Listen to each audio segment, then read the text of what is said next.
ওই যে আমাকে এনে ফাইটার জেট উঠতেছে, কারণ নর্মাল কমার্শিয়াল প্লেনের আওয়াজ এত না।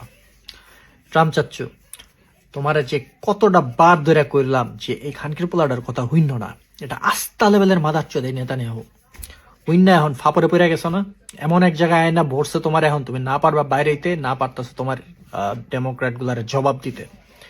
ঠিক আছে, দিছে না তোমার দুবাইয়ের এম্বাসি বইটা একদম। একটু আগে দুবাইয়ের এম্বাসিতে হিট করছে, ড্রোন অ্যাটাক করছে ইরান।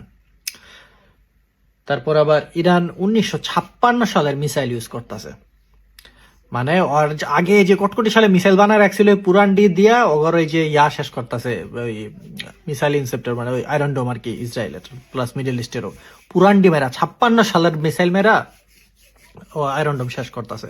তার মানে এরপরে যেডি বানাইছে ওডি তো এখন ইউজই করে নাই বলে। তো তুমি এত ইন্টারসেপ্টর পাইবা কই তুমি, তাই না? তুমি তো আন্দাজে কয়ে দিলা যে আমার কাছে আজীবন চালানোর মতো রকেট আছে। ঠিক আছে, তোমারে তুমি রাগ করে বয়া রইছো, স্পেন তোমারে কি কয় বেজ ইউজ করতে দেয় না, এমনি রাগ করে বসছে যে আমি স্পেনের সাথে সব সম্পর্ক কাট আপ করে ফেলবো। কয়জনের লাগে সম্পর্ক কাট আপ করবা তুমি?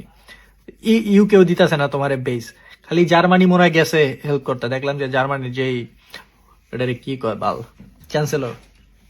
চ্যান্সেলর যে ট্রাম্পের লগে বয়া রইছে।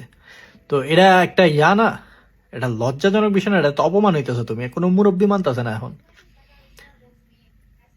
ইরান যেমনে চপেটা ঘাত করতেছে তোমার, কোনো মুরব্বী মানবে এখন? আর ইরানের রাতে মাইর খাইতেছে, চায়না রাশিয়া তো পড়ে রয়েছে এখনো। আর যে ডলারটা দিব না এখন 56 সালের মিসাইল ইউজ করতেছে, বুঝতেছো? বাণিজ্যটা রাখলা না তুমি, তোমার সবাই যে একটা সম্মান দিত তুমি এটা খেয়ে দিলা এখন। যজ্ঞা আমিও চাই তোমাকে ওখানে বেশ জেডি আছে মিডিল ইস্টে, তোমার আর থার দরকার নাই। তুমি মেলা করছো, 50 বছর মেলা জ্বালাইছো আম করে যজ্ঞা। আর ওই খানকির পোলাটা যদি পাও, ওই যে নেতানিয়াহু, ওই যে ওটা তো অফিসে বলে হিট করছিল, হয় মরে না কিল্লিগা, ওই মরলে তো মনে করেন যে দুনিয়ার 50% সমস্যার সমাধান হয়ে যেত। মাদার চোদ একটা পুরা, এই পুরা দুনিয়াটারে এখন একটা যুদ্ধক্ষেত্র বানায় ফেলাইল হয়।